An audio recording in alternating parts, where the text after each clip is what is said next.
Hello doll friends, this is Michael Canadas with the Grovian Doll Museum and Carmel Doll Shop. World Doll Day celebration is here, and today we are going to go to jolly old England. And speaking of jolly but not old, we have two very good friends of ours. One that is really, truly a living legend, and that is Elizabeth Ann Coleman. You know, the problem if you're friends of ours, you have to work hard. Is that not? I think maybe that's a truism if I ever heard one. And then we have another friend that some of you don't know, but we like to be at the forefront of talent in presentation and knowledge and research. And so we have our other good friend, Sue Nile. And Sue Nile is a New England girl, a very good researcher, and the scary thing is we both say the same thing at the same time. That's right? True. Yes. So what we're going to do today is the Grovian Doll Museum was gifted a marvelous collection of Liberty of London dolls. And when the collection was offered to us by a long, long time a patron of our establishment, I talked to Elizabeth Ann Coleman about it, and I said, I don't know anything about these dolls, but you do. Could you take on this project? She just happened to be working at the same time on these items. So today we're going to show you the first time the public is going to get to see them, and I am looking forward to learning because I don't know a thing about them. I know that I like what I see. So you're going to teach me all about Liberty of London dolls. So where do you want to begin? In the beginning. Okay. I think that's always an appropriate place to start. All right, we'll start in the beginning.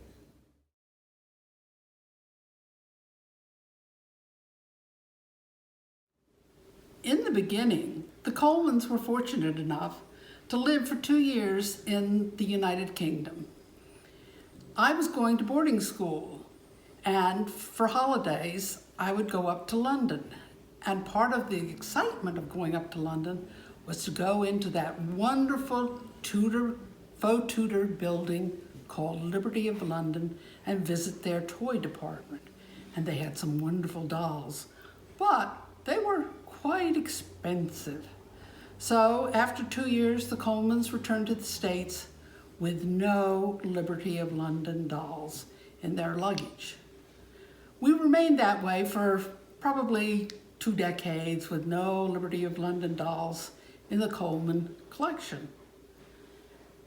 My sister acquired John Ball eventually, and I thought when I saw an auction catalog that there was a very interesting little girl that didn't look like any of the Liberty of London dolls I had ever seen. So I thought, why not invest in this little girl? She had a big typed label on her back. Big label, which gave some information, which we turned out to discover was a little bit contradictory. Because it says Little Nell, but actually she's their model of a young Victorian girl. Now, when I got her, I knew that the Doll Club of Great Britain had had members of the Peat family come and talk to the club about their family members who actually had made these Liberty of London dolls beginning in the 19-teens. And by the 1920s, they were making not only stuffed animals and toys, but also dolls. And some of the earliest dolls were this little Victorian girl with her flat face. Now, she was made somewhere between 1924 and probably 1928. When they started in, these two ladies, Kath and Ada Pete, to make other versions. And they went from a flat face with some needlework stitching to give a little dimension to what I refer to as the dolls with the proboscis nose. Now I know the proboscis and nose means exactly the same thing, but these noses are very, very dominant and very, very characteristic of the early Pete dolls. The Petes began by selling characters from Dickens. They sold fruit sellers. They sold all sorts of little dolls, basically. And in 1934, they did their first of the royal dolls, Princess Elizabeth. Now, you may have encountered Princess Elizabeth dressed in this outfit as Princess Elizabeth in a party outfit. But what a party it was. She is dressed for the bridesmaid role that she had for her uncle's wedding in 1934. Now, this little princess in her bridesmaid outfit, even down to her darling little roses in her hair, has the typical face that one associates with the later Pete dolls that were made for Liberty of London. And the Petes were the exclusive doll makers of this sort of doll for Liberty of London from 1917 until they stopped working in the 1960s. And they kept incredible records of how many models they sent up in each order to Liberties and how much they asked Liberties for each doll that they sent up, and Liberties had more than 100% markup on the dolls.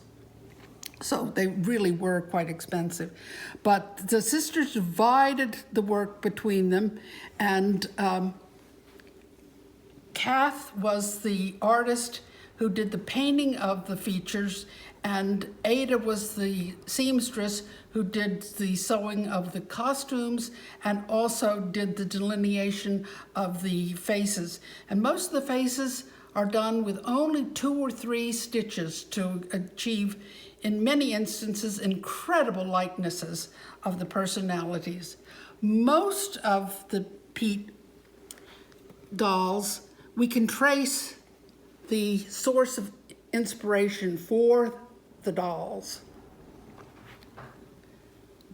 So in other words, you can go to a painting or to a picture or even a photograph from the newspaper and find that exact dress, that exact portrait.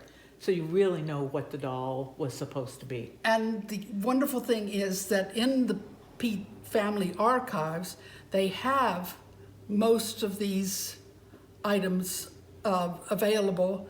And the other thing is that we know that one of their major sources was not the big, heavy art books, but cigarette cards. And they collected those by the hundreds. And, you know, it's fun to think of them doing sort of lowbrow research and coming up with highbrow products in the final analysis. Were they able to make a living doing this, or was this a hobby? They made more money than you can imagine because they were able eventually two late Victorian ladies. They were born in the first one was born in the 1880s. The second one was born in 1890. And they came from a lower middle class family, which worked its way up under their father.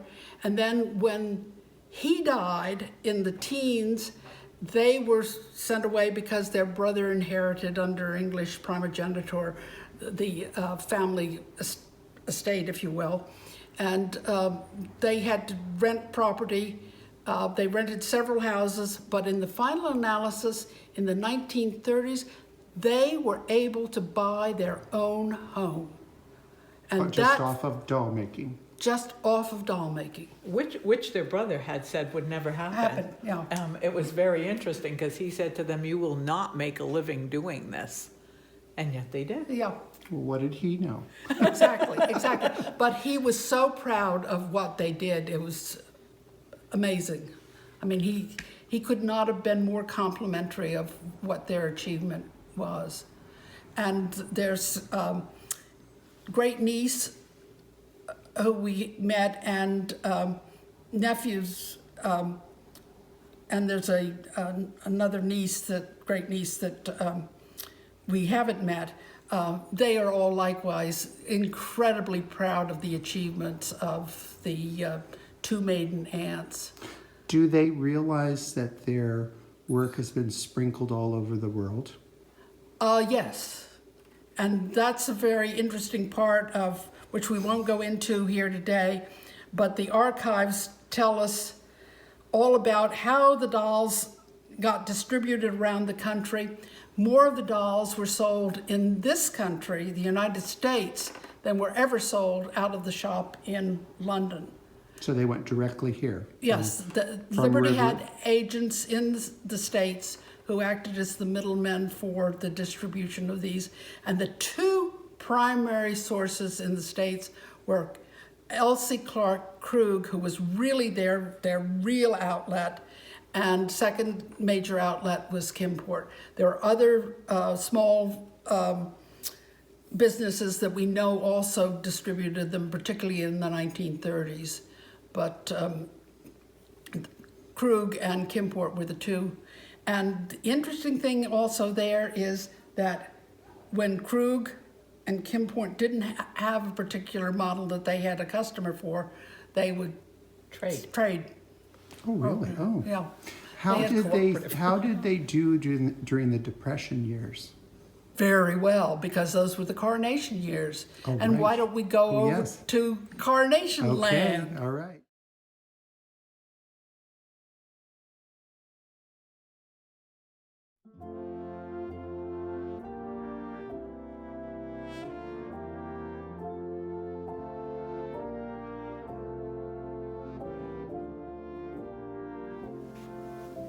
Now, welcome to Coronation Land. We have not one, but two coronations here. The coronation of 1937 and the coronation of 1953. The 1937 one was one that really propelled the sisters into the big time production of the dolls. And they had to get permission, number one, from the royal family to do the likenesses of the members of the family. But at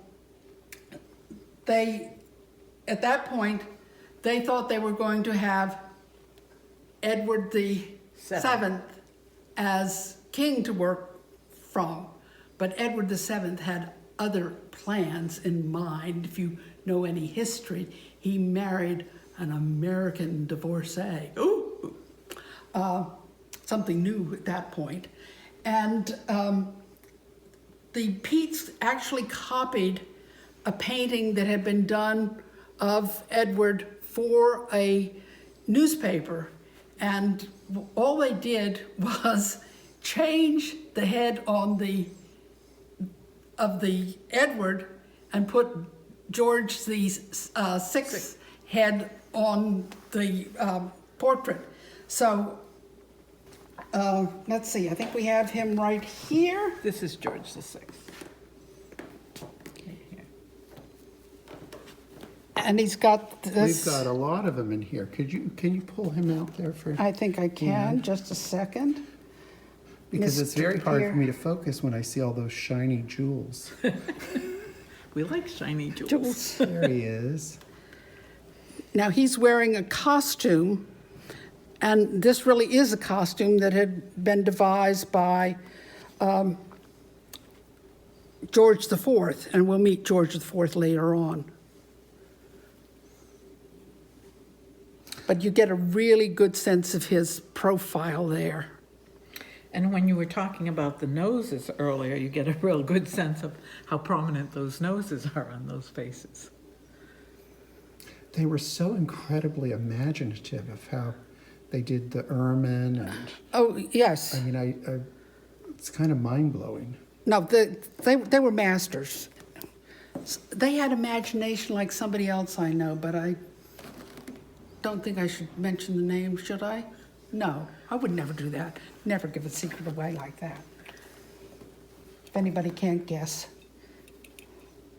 who I'm talking about, I think he's a few feet away, social distancing.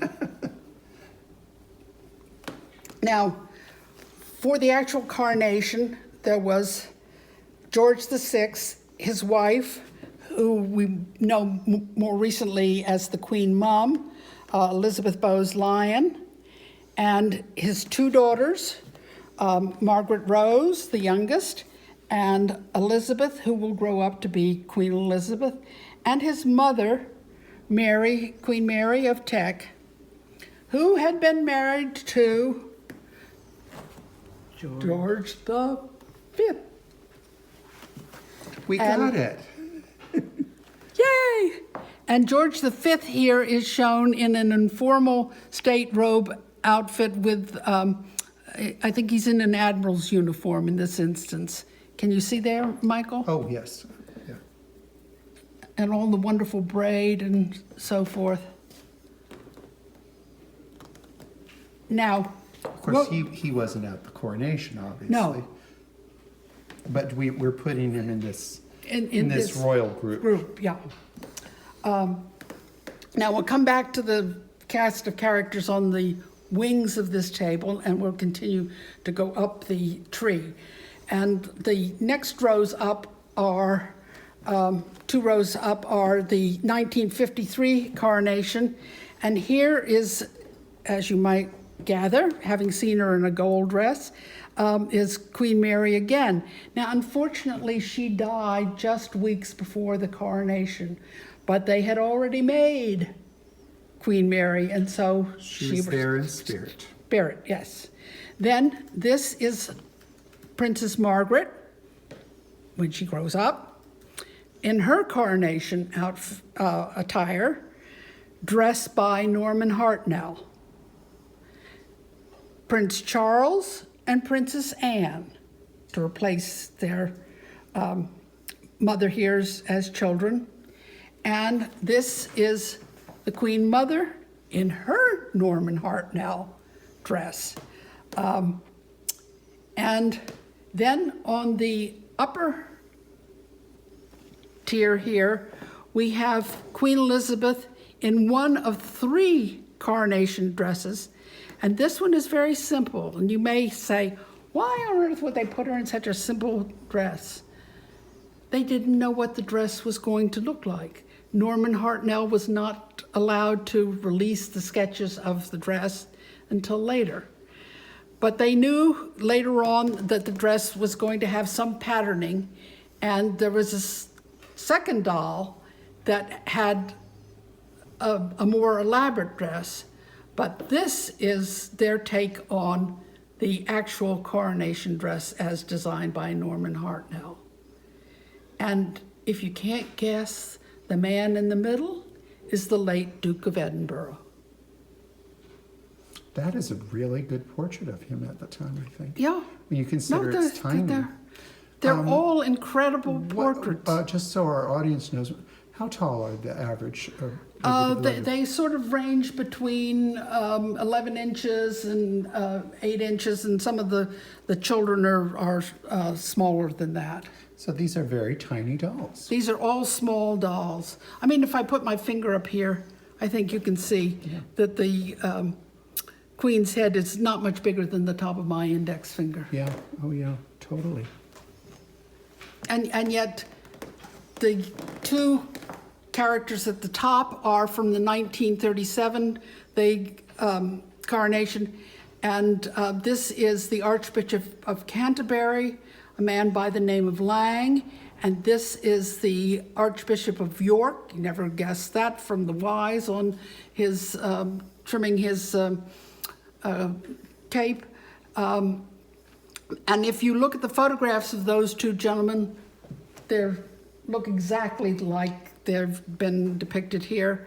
And this is the Archbishop of Canterbury over here for the 1953 coronation. I could almost hear his high-pitched voice And in the portrait. yeah. And you know, you think, well, this is one and the same because they're both wearing eyeglasses. No, he's got a mitre on. This one doesn't have a mitre on. And the other officiating officer of the church at the 53 coronation was the Dean of Westminster Abbey, where the service was performed. Now, there were other royal family members that were involved at the coronation, distantly related, such as the peer and peeress. These were some of the very first dolls produced for the 1937 coronation. And sometimes they're called Lord John and Lady Anne, I think it is. Can you pull Lady Anne out so they can see her up close? So do you think, Anne, did the coronation dolls put them on the map as far as tourists were concerned, Okay. yes. And what kind of output did they do of them? Hundreds. Hundreds. For the 1953 coronation, Elsie Clark Krug ordered, as her beginning order, 1,000 dolls. That is a lot of dolls. Related to various personages with the associated with the Did they coronation. have workers to help them? No. No, not at all. It No. was just the two sisters. And when we met with the family, what was interesting, they talked about when they went to visit, they would continue working through the entire visit. They would have sequins lined up on the arm of the chair. So there was and no Aunt rest Ada time. would keep sewing right through, No. pick up a sequin, sew it on, talk, pick up a sequin, sew it on, talk. So they were a lean and mean company. Very Oh, lean. yes. They could control Again, everything. You know, they saved money, they made money, they saved money, and that's how they were able to buy their own home. Wow. So 1,000 dolls. 1,000 dolls. And these are not necessarily simplistic dolls. No. I mean, there is a lot of... And I love one of the stories about when World War II broke out. There were episodes where some of the ships that the dolls were on were damaged and had to go back to England and be put on another boat to come over. And then in one lot that came to Krug, all the king dolls were put on the Queen Mary, and poor Queen Elizabeth had to come across the Atlantic on some ship that nobody's ever heard tell of. As long as she made it. She came steering, she really did. He got The high end. high-end travel, frequent flyer. So all of these are attendants here.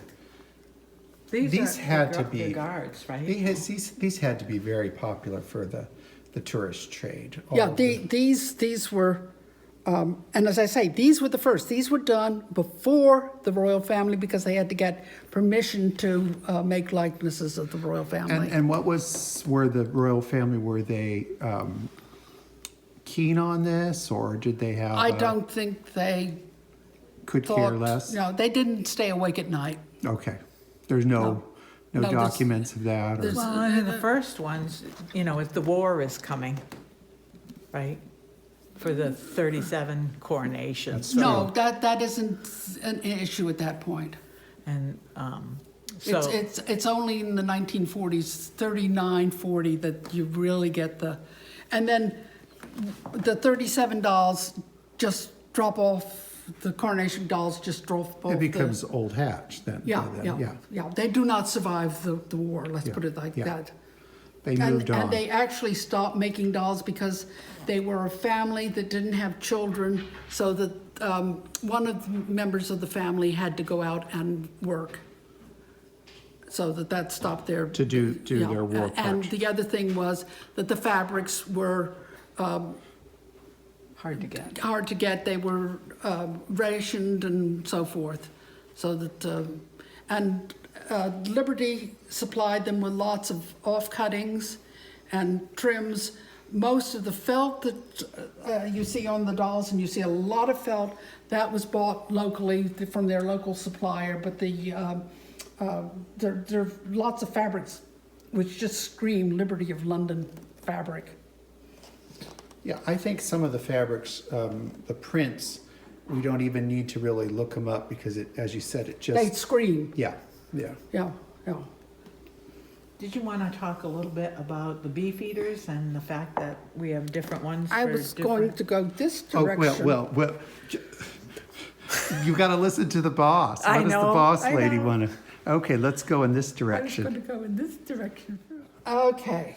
Well, I think we have to talk about an anomaly, and this is the Herald. I'm going to try and pick him up. And this is from the 1953 Coronation. And there are two models. The Pete's actually did 600 and some, as of now, identifiable models. No, they did 500 and some characters, but within those characters, some they did in multiple versions. Does that make sense? Yes. For example, like the Victoria, they did 5 different Yeah. ways, as the young queen, as in her coronation robes, as the older queen. And so as a result, there's actually 5 different versions of Victoria, which we're counting as a model when we say 600. Yeah. Right. Okay, and then, but do you count her as one character? We count her as one character, Okay. but 5 different models within That is a tremendous output of characterization. Well, I mean, to find them doing that number over several decades, it's still 2 ladies. 2 ladies coming up Extraordinary. with these ideas. And it's Kath who is doing the sketches, and we hope that we can meld in some of the sketches so that you can see the evolution of the artwork that's leading into how they dress the dolls. But to go back to this Herald business, there's this peculiar face which is found only on 2 models associated with the 1953, and I don't know whether they were experimenting with something or not. Why they chose the 1953 coronation to experiment, I don't know. But his it's- clothing is just out of this world Yeah. with creativity and how they used.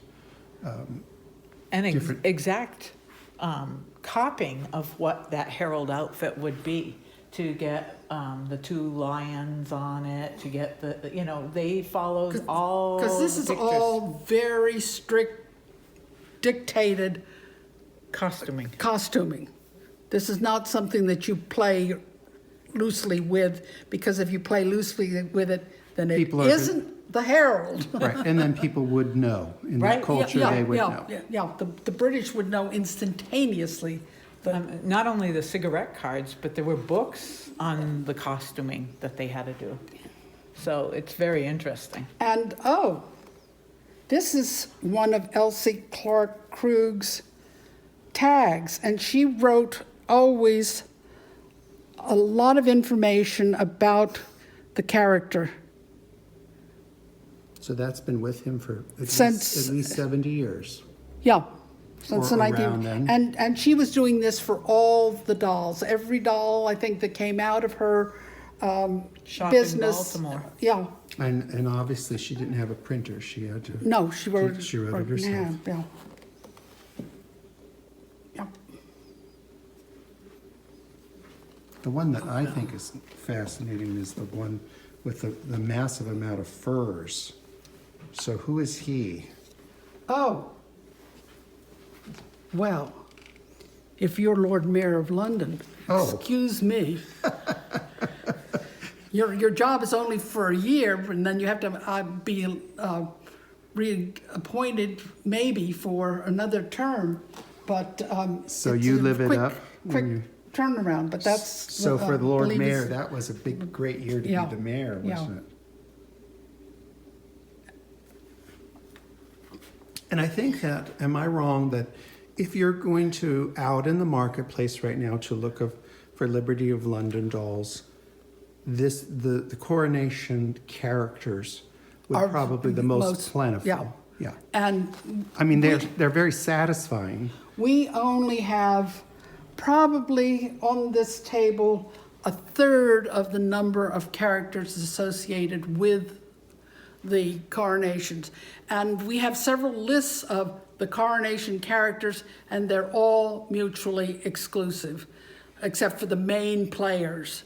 So it's very hard to say what actually is a coronation doll and what isn't a coronation doll, because sometimes they aren't on so-and-so's list. We know now from your being here where there's two characters we need that we do not have, which would for the first coronation set. And I'm not going to tell anybody because we want them for us. Now, you look at these two dolls, and they are the same. And I think these are the Lord Chancellors, aren't they? Identified by their red purses for carrying papers of state. This one is not a Lord Chancellor. And I can't remember now.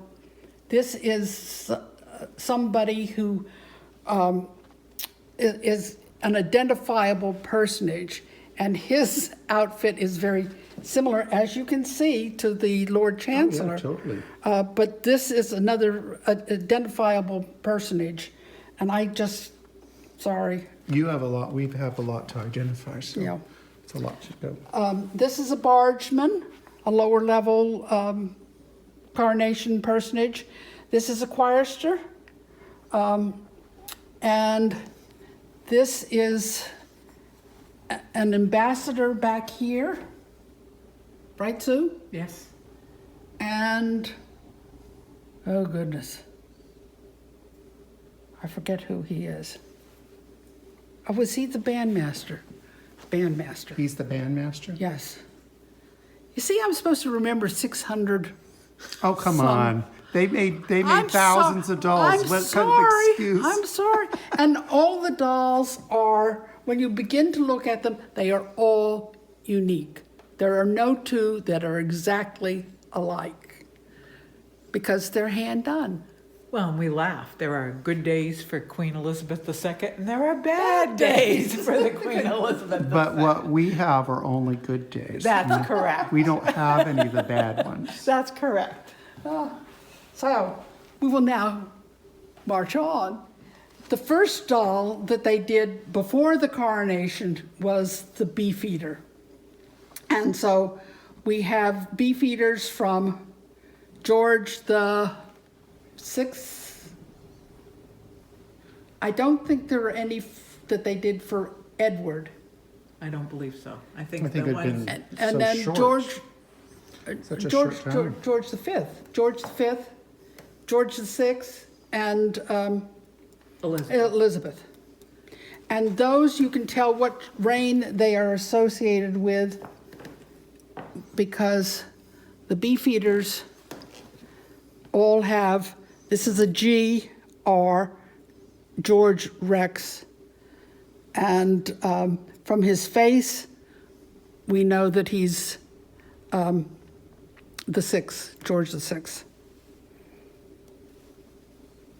But the costume pretty much is Oh, the costume. self-explanatory. It's and the costumes are amazing. And Kimport says that Michelangelo designed these outfits, which is a real bit of fantasy stretch of the imagination. All right. Michelangelo. Yeah. Then we have the various guardsmen. The horse cavalry. Horse cavalry here with his... And that's a great one. Can we see that one up close? yes, if God is willing to let my hands The pick them nice up. thing is they don't break, so. But the stands are a little wiggly woggly. I mean, the creativity in that they And use here silvered they've leather. used silver, I don't even think it's leather. I think it's like oilcloth. Oh, yeah. oilcloth? Oh. Yeah, I mean, very, very but clever. it works. It works. Wonderful. And another thing that you can tell is their hands, these wrapped wire armature hands are earlier than the leathered fingered ones. Okay. Let's see. Here's the leathered finger. Can you see that one? Yes. Oh, yes. Those are later additions.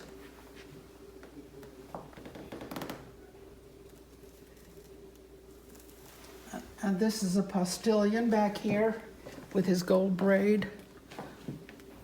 Royal family likes horses. So, you know, you gotta put your Oh, yes. staff in Beautiful uniforms. uniforms to match there.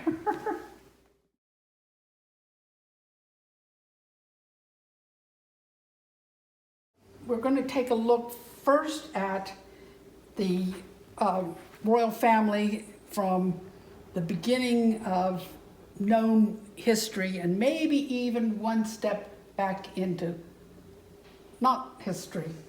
And the Peets later on, not in their first round of kings and queens, but later on, as you can tell by the hands, created King Arthur and Queen Guinevere. And this is King Arthur. And as some of you may know, he's sort of been debunked from being a real king, and it's the legends of Arthur. Camelot. Yes, did you want to? Yes. He's got a wonderful face. He's got a wonderful face. And I mean, if you notice that they even go down to the footwear in trying to be authentic in their I see that he has a Liberty tag on him, Oh, yes. which is And nice. most of them do have A tag a somewhere. tag here. And we'll show, when we come to another one, an actual Liberty tag on the doll, meaning a hang tag. Then Alfred the Great is really the beginning of the English monarchy. It's not related to the monarchy today, but it's one of the first. And there's a Liberty tag. Yeah. Can you see that? And unfortunately, the inscription of his name is practically faded off, but that was put on by Liberty. And then one of the things that we haven't been able to crack are the codes on the Model numbers. Model numbers, or what the code is. That we don't know. We haven't figured that out. Now, I assume that a fair number of you have heard of the Bayeux Tapestry.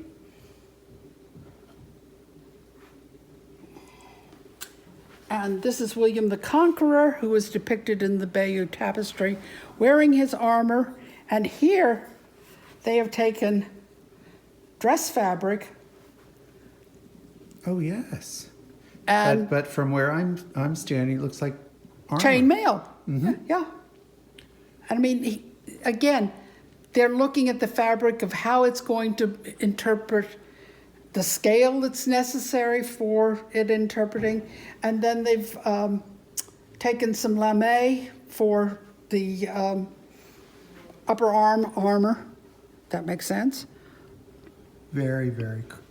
And I think that they really excelled at doing character faces. That's where they really. Well, when you see the visuals that they worked from, it immediately snaps in, oh, that's so-and-so. Oh, that's not so-and-so. So you feel they've captured them? Oh, when you play around with these dolls and trying to identify them, it's either instantaneous or it's, oh my goodness, what have we got here? Well. Are we ever going to find it? And you usually And, do. and some of them are just generic ones. We've got some we'll show. So I think we only have about 6 that you're not sure. Yes. Yet, but Yeah. there's 2 of you. You can handle it. Oh, thanks. My days are numbered. You want to pick up with the, I don't think we need to look at King John Oh, because well, we're going. Let's just Okay. let's have a look at King Yeah, John. John. Okay, that there. Okay, Yeah. but let's move Magna to the Carta, one. Magna Carta King Let's John. look at the one that. This is Richard the Lionhearted, who's always crusader, the oh, great yes. crusader. I mean, isn't that just the most? It's like it's right out of Indiana Jones, and the Last Crusade. Yeah, no. That- And I mean, it doesn't stop here when you look at this and you think, oh, well, that's not much interest. But when you get down underneath, it really is. And again, they've taken dress fabric there for the armor of the arms. And you'd never think that that would work, but Yeah. it certainly does. Yeah.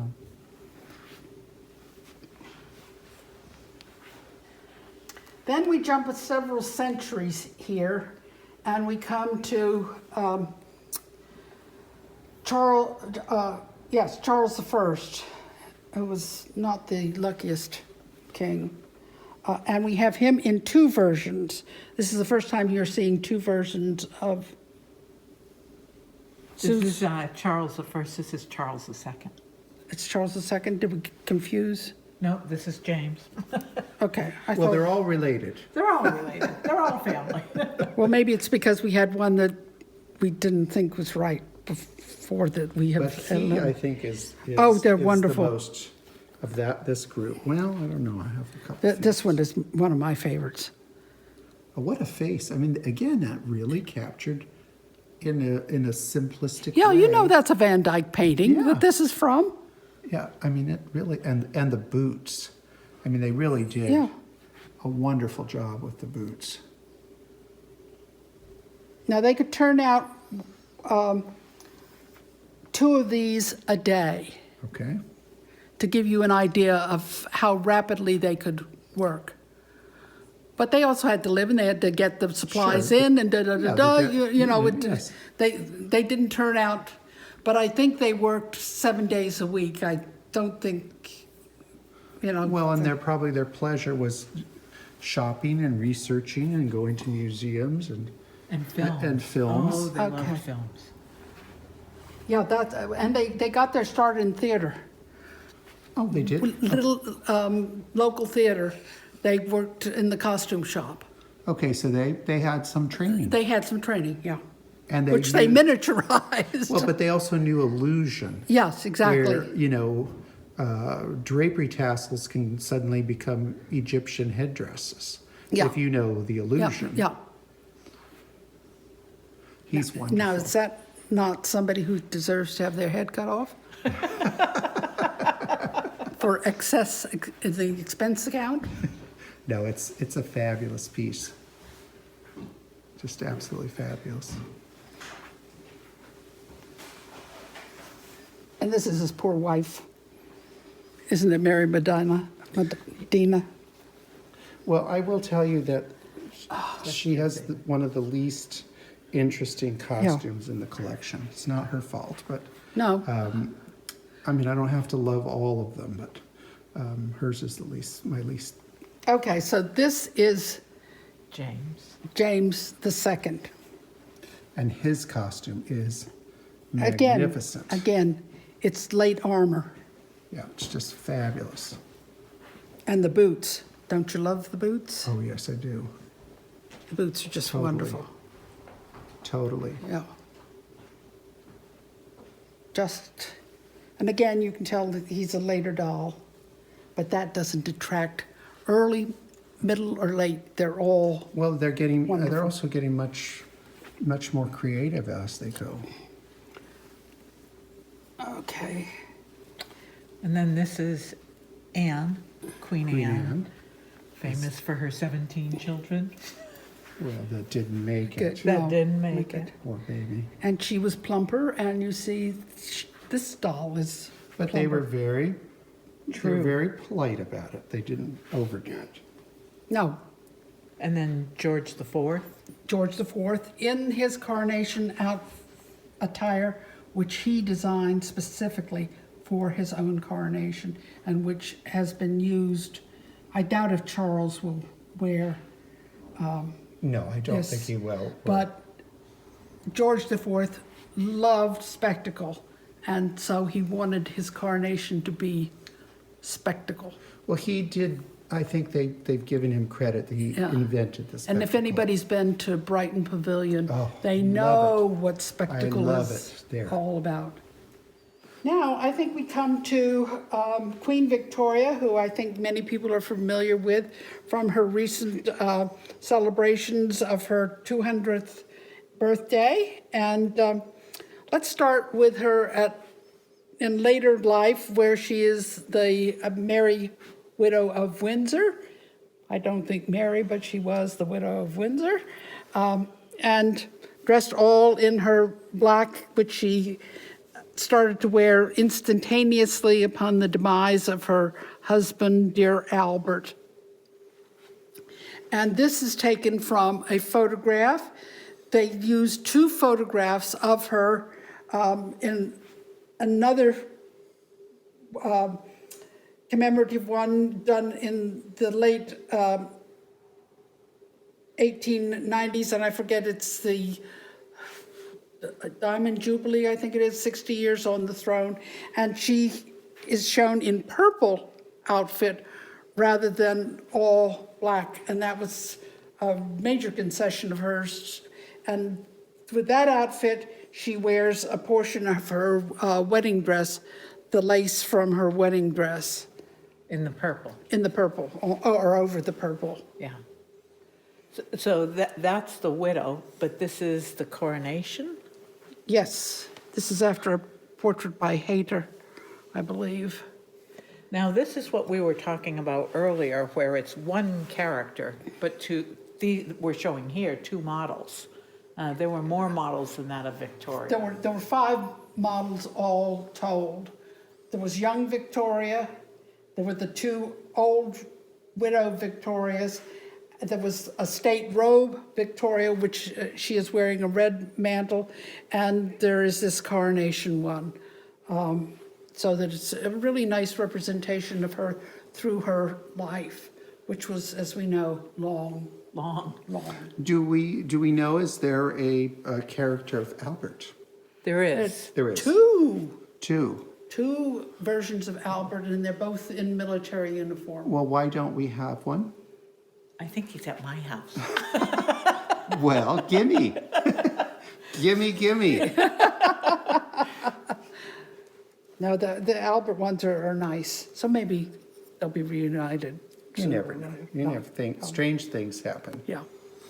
Now, do you want to talk about our Tudor family? Why not? I mean, if Well, if, in terms of popularity of the character dolls, you have to say, what are the top 2? It's Henry VIII and his daughter Elizabeth. And here on the top, we have Queen Elizabeth on the far left Yes. with her red hair. And in the middle, we have her stepsister's husband, King Philip of Spain. And then we have Mary Tudor, who came to the throne because she was the eldest of Henry's children before Elizabeth did. They were not the best of friends because they were competitors for the throne of their father. And then the most wonderful variety of Henry VIII you can imagine. They took it off the famous Holbein portrait of Henry VIII, and they used every color in the rainbow to dress him in. And when you get 7 or 8 Henry VIIIs lined up, it's just magical because they're all the same personage, but you think, oh, well, maybe he did have a really interesting wardrobe, and he liked color because they're all colorful. Even the black ones, because it's the surcoat is over some elaborate colored fabric. And you see here, if you look at them, they're not the same height. They were done in various heights. And again, these are later treatments. They aren't using lace anymore, they're using felt. And they really did an amazing costuming job on those. Yeah. You should Now, see what- the orders that they place for sequins and braids and so forth. What would the cost of Henry VIII be when they were new? A doll like this. Oh, I think those were about $12.50. That was a lot of money. Yeah. And that would have been in the 1950s, 60s. That was a lot of money. Yeah. We have the records, order records for 2 years, 1959, 1960. And then we have the orders books for the about 1935 through 1940. So we have a pretty good idea of how many dolls were made. And we know exactly how many dolls were made when we have the order books. So it gives us something to extrapolate from for the total number of dolls that they probably made in their lifetime. And then we have the queens. And then we have the divorced, beheaded, died, divorced, beheaded, survived tribe, the wives of Henry VIII. The first one is Catherine of Aragon here. And she's for being a devout Roman Catholic, she was really a very interesting dresser because she has a patterned petticoat on, which is one of the key Liberty fabrics of all time, the paisley. I mean, it's casebook, isn't it? It's textbook. It's textbook. So is this textbook. So is that textbook. And how did they, the Liberty fabrics, did they buy it by the yard, or did they? Oh, they bought it by the yard. Or did they use scraps of Oh, end cuts? I believe that Liberty sent them off cuttings because Liberty's made dresses. Right. They had a dressmaking department. there'd be a lot of And there'd be a lot of waste. And if they had remnants, that would go to them. Because when you look at these dolls, you're actually using a very, very small amount of fabric for. I mean, if you think about it, a lot of times it could be just like where you'd cut out an armhole, could be Yeah. used on a doll. Yeah. So that they didn't use that much fabric in terms of yard goods, but they did in terms of the variety of fabrics they did. And again, with the wives of Henry VIII, these were not made in sets. They were individually made according to the orders. And people, you would say, I want, Anne Boleyn was a particularly popular one, and you can always identify her because of her necklace with the big bee. And that's not a flying bee, that's a alphabet bee at her neck. Weren't there 2 versions of Anne of Cleves? Yes, there were 2 versions of Anne of Cleves. That's the Holbein-looking portrait, but there was also the one with the hat, right? Yes. And Jane Seymour, Anne of Cleves, Catherine Howard, who lost her head along with Anne Boleyn. And Jane Seymour is the one that died. Poor Anne of Cleves was divorced. She didn't last very long as a wife. She got a good She got settlement. yes. She got a good settlement. She was much better off than them. Yeah. And then the final one is Catherine Parr, who was not married long to Henry, but she survived him and basically nursed him in his Finally, yeah. And years. that they've captured, even in this tiny size, a lot of character and sensitivity, I think. Oh, they have. They really have. Yeah. And all of these, with the exception of Anne Boleyn, the portraits that they took these from have remained associated with the personage. Anne Boleyn's portrait, I believe, has been questioned about the authenticity. But it's the image that we You assume. associate. Catherine Howard has come into question with the portrait Right. also, So- because they think the one they always thought was Catherine Howard is a much older woman. She would have only been 17 yeah. at the time she Yeah. was married to Henry. And so as a result, they now believe that they have a different younger girl's portrait that they suspect is Catherine Howard. But you know, if you were 17 and you were married to Henry, you'd age fast. Well, you know? Or you lose your head. The unfortunate part, it was a very short marriage and she was gone. And speaking of being gone, Oh, Yes. so we have our The two lovely, unfortunates. the Our two beheaded queens.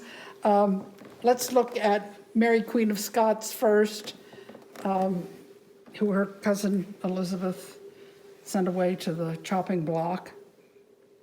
And the other lady here is Marie Antoinette, who somehow has gotten a much chubbier face and doesn't quite look like the rest of the proportion isn't quite right She or got anything. overstuffed. Yeah. Do you know what it just hit me? I think they used the same pattern that they used on Queen Mary to make Marie Antoinette. Because look at how broad that face is. Is that possible? They had patterns, templates that they used for the heads and the bodies and the arms and the legs. And sometimes the bodies were so generic that they didn't bother to identify them. Sometimes they identified them, such as with Henry VIII, because he was so corpulent. It's easy to tell without them even identifying. I mean, who they're- I think they totally nailed it with Mary, costume-wise, and you know, she was tall, known to be tall. But this is the one doll I think they kind of missed the mark on, in my opinion, is Marie And Antoinette. somehow she's so short. She just needs to grow up a bit. Yeah, yeah. well, and again, we talked earlier But about, maybe it wasn't a popular doll for them. well, we talked Because earlier she's about French. That's right. I'm in England, you know. Yeah. If I'm in England, I want an English Queen, yeah. But we also talked earlier about the good days and the bad days of doing dolls. Okay, all right. And we've seen a Marie Antoinette that is quite pretty. Oh, have you? Yeah, they had their days. Well, how can you come to the Grovian Doll Museum and not have a pretty Marie Antoinette? Well, That's she's just on wrong. the other I mean, cat. that's really wrong, really wrong. We, This is just a Liberty one. We've seen some beautiful Marie That's Antoinettes okay, elsewhere in the room.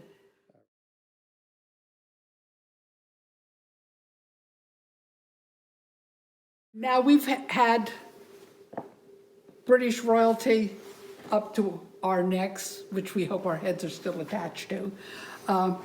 But there were other personages that they did, and it covers practically every endeavor in life that you can imagine there are the politicians, there are the artists and authors, there are the religious leaders. And here we have, interestingly enough, William Shakespeare, who, if you have ever been to Stratford-on-Avon and looked at his tomb marker, you will see instantaneously where they got their idea for him from his bust. Then there is John and Susanna Wesley, who were the founders of the Methodist religion. And interestingly enough, these were extremely popular in this country. And we even have one woman writing to Elsie Clark Krug saying how excited she is to have gotten her Wesley dolls because she had been saving up for so long, and her husband even liked them. So this was a big compliment. Wow. And they really used very character-like faces. Yeah. To create them. And, you know, yes, we know Wesleyan Methodism, but you wouldn't necessarily think of making them, and they made a number of them. And you wouldn't think of them as desirable as a doll. Yeah, but it wouldn't be the first thing you would think of, but they sold a lot of them. Now, this is a clergyman from the Church of England. We do not know whether it's a portrait or not. They did do sort of generic people, occupations, whatever. But as I say, I have not found any indication of where this one was sourced from. Let's just call him Father Brown. We just need a good hat for him. Yeah. No.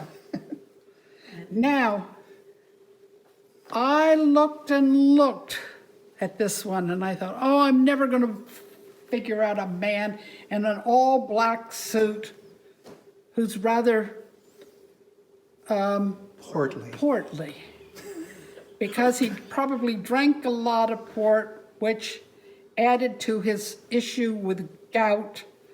And if you look at his legs, he's got very goutish legs, and that is Samuel Johnson. Oh, okay. Oh, yes. The author. So they did a literary series too. Yes. And those would be very interesting to and I can't libraries. I can't tell you how many authors they had, probably close to 30 altogether. I mean, it's a big number.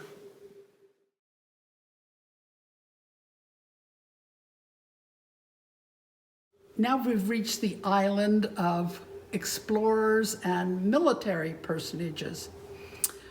We have Lord Nelson, designated by his eye patch and his missing arm. As you can see, he has no arm, and his coat arm is pinned up on his sash. Then next to him is Raleigh, Sir Francis Raleigh. It is Francis Raleigh. And this particular portrait was taken from a statue, a postcard of a statue in Hove, no, not Hove, in Plymouth Harbor area. And then we have Oliver Cromwell, who is helped eliminate the head of Charles the First. Is that him here in the silver? Silver, yes. Because he's leading the forces. He doesn't look real happy. Well, I don't think he was, because he didn't have a very pleasant life. Then we have the Duke of Marlborough, who was Winston Churchill's great-great-grand something.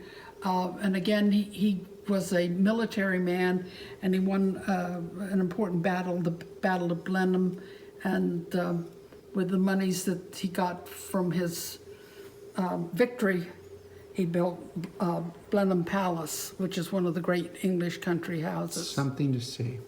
Yeah.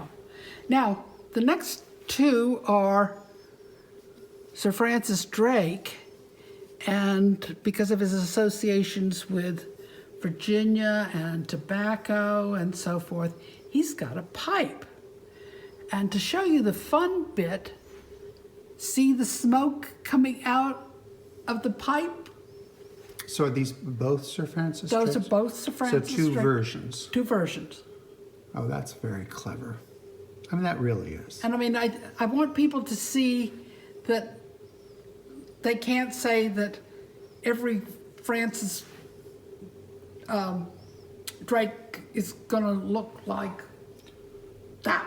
Yeah, There are versions of these well, I think dolls. that as a creator, if you're doing the same thing over and over, you get bored. Yeah, and if So- you're doing it for decades on end, Yeah, you know, it's boring. not just... You've got to mix it up. Yeah.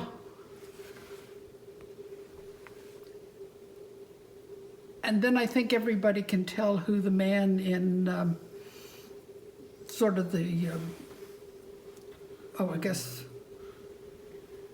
Columbus Day. okay, yeah. But that's quite a And costume. we saw a Liberty label before, and this may be another version of a Liberty label. And they've got most of these dolls have the sewn-in label as well as Yeah, a lot of this collection has tags, hang Yeah. tags, which is really nice. and a lot of them came to this country with the blue hang tag, and then the distributors here added their own, like Elsie Clark Krug.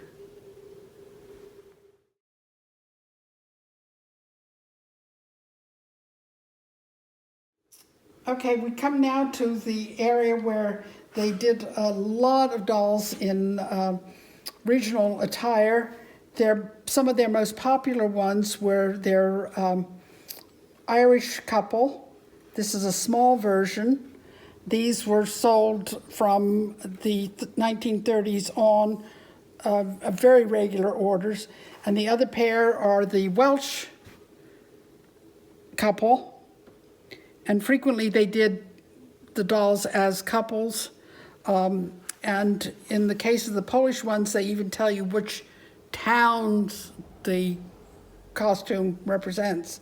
Now, you think that with the other two gentlemen that we have here, we're looking at Scotsmen. But this is actually the only Scotsman that is representing the Scotch national kilted costume. Which it's beautifully done. It's wonderful. But then you put him next to this one and you say, well, why do you say this one is different from this one?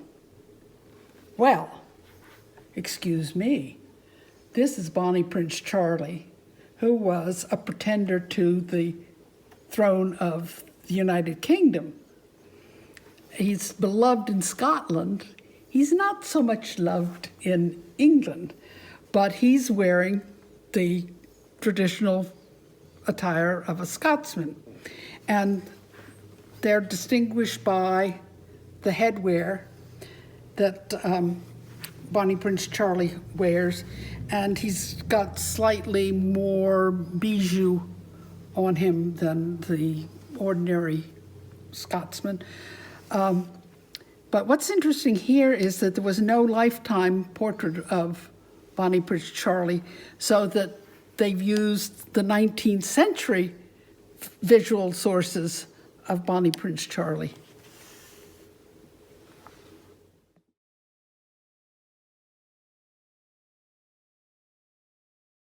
One of my favorite groups are the characters from literature. And these are characters from Dickens, and these were taken from the drawings that illustrated Oliver Twist. This is Mr. Pickwick. This is Clara Pickwick. And this is Little Nell, who's not to be confused with the Victorian girl, The early Victorian girl does not have a basket. She has a bag and an umbrella. And this is little Nell's grandfather. And these line drawings, if you look at them, these are straight from Oh, the... and another thing that they really excelled in my opinion, are male costumes. Yeah. Do you know a lot of doll costumers, they can't cope with male costumes, but they did it just beautifully. The styling. There's Tiny Tim. One of my favorites is Tiny Tim and Bob Cratchit. Yeah, we don't have that, do we? No. Life is not fair. No.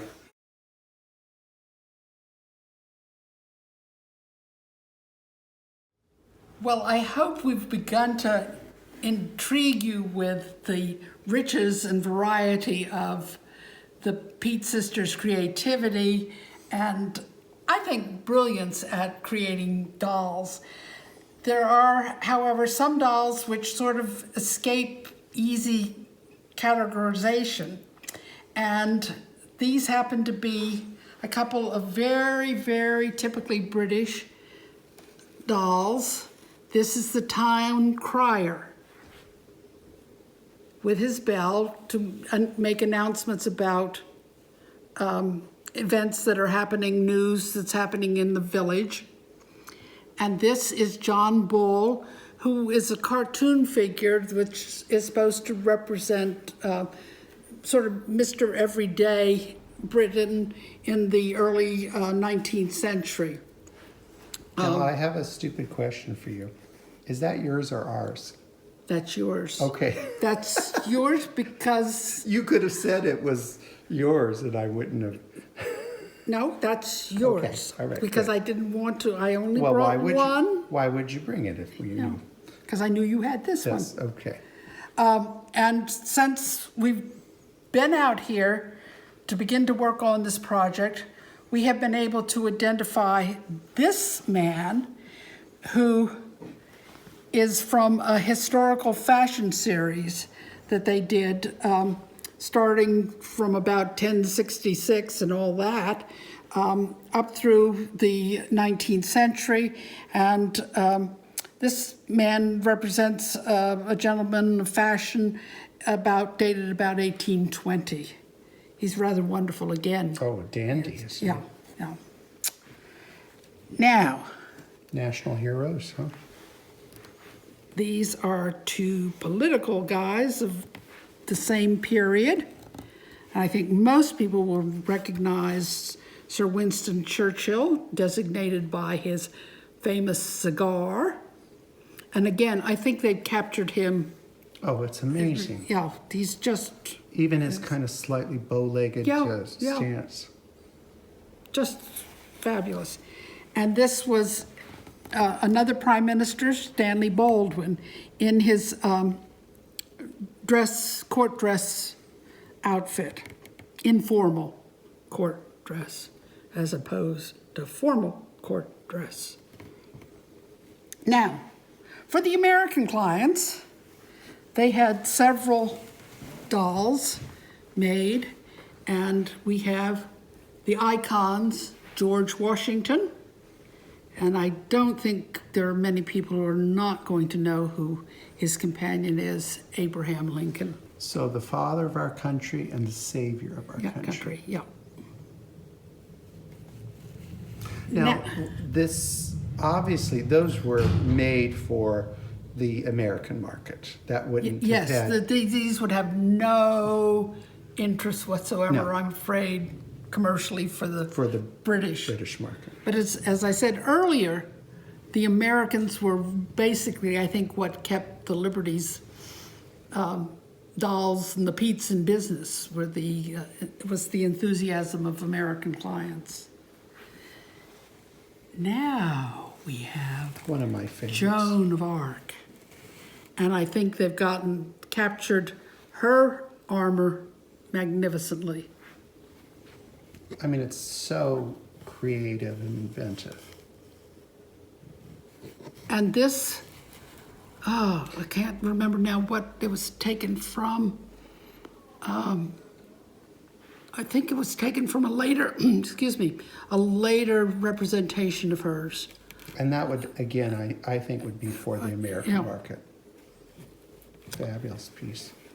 Now, I'm going to skip around here a little bit because I'm going to save two of my favorites for the end. And this personage here goes way back in British history, and it's a druid. Oh, that Which- goes back to the beginning. Beginning of time, The real native Britons. Yeah. And they made two druids. One was just not enough. They had to have two, and the other one is a higher ranking druid. But I think Did they do a druid priestess? No. Or is it they were doing No. both male? No, both male.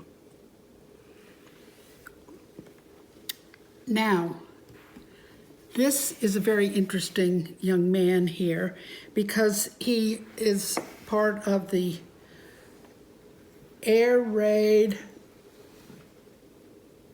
He's an air raid warden. And these were volunteers who set out in the cities and in the towns to alert the public that there was going to be a possible bombing by the Germans in World War II. And then they helped clean up after, if there was bombing, and in looking for any victims of the bombing. And it was a very vital service. They manned the subways or undergrounds and that sort of thing. They were hometown heroes. Hometown heroes, yeah.